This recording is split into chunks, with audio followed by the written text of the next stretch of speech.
just in case there was any question that Russia was somehow involved in Donald Trump's insistence on following the possible wrongdoing of Joe Biden and son Hunter Biden in Ukraine. The White House was warned that Russian intelligence had targeted the president's personal attorney, Rudy Giuliani, to spread disinformation. Perhaps not so coincidentally, it was the former New York mayor who shared the conspiracy theory with him.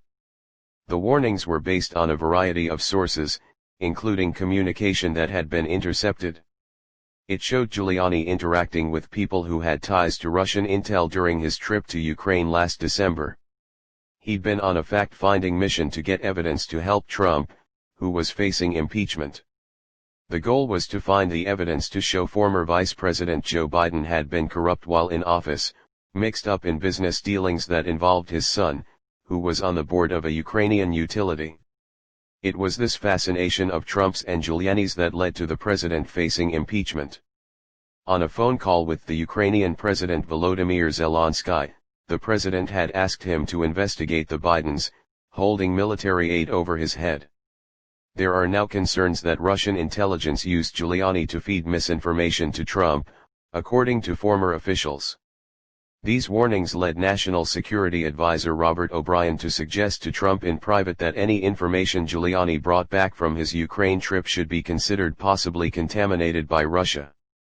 A source says the message was, "Do what you want to do, but your friend Rudy has been worked by Russian assets in Ukraine." Officials wanted to protect the president from coming out and saying something stupid, being that he was facing impeachment already.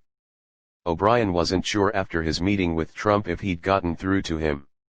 Listening to his national security advisor, Trump shrugged his shoulders, said the former official. He dismissed O'Brien's concern by saying, "That's Rudy." Giuliani was at the White House on December 13, after the House Judiciary Committee voted to move ahead with the articles of impeachment. He met with Trump at Mar-a-Lago 8 days later. This information backs up what U.S. intelligence has said, that Russia was not only trying to repeat its 2016 campaign disinformation success but was now being helped by people close to the president, whether or not they were aware of it. That information Giuliani was looking for in Ukraine is similar to what was discussed in emails and other correspondence that was published by the New York Post this week. The paper said it came from the laptop of Hunter Biden and was given to them by Giuliani and Trump's former advisor, Steve Bannon.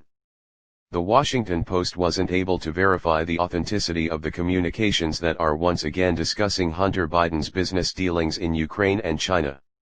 The former officials contend the former mayor was not being surveilled by the U.S. while he was in Ukraine, but he was dealing with suspected Russian assets who were being surveilled. This led to some of his communications being taken.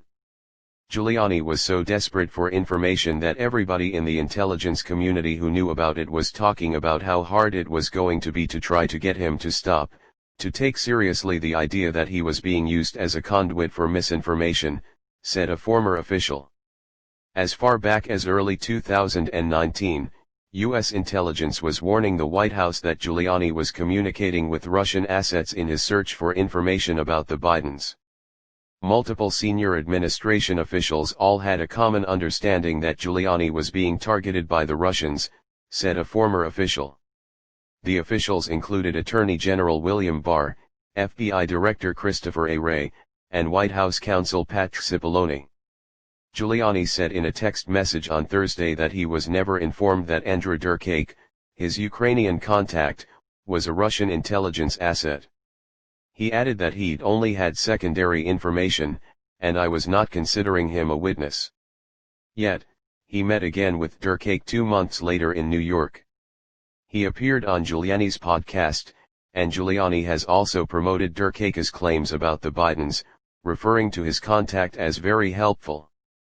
Durkake was sanctioned by the Treasury Department in September after allegedly running an influence campaign against Biden.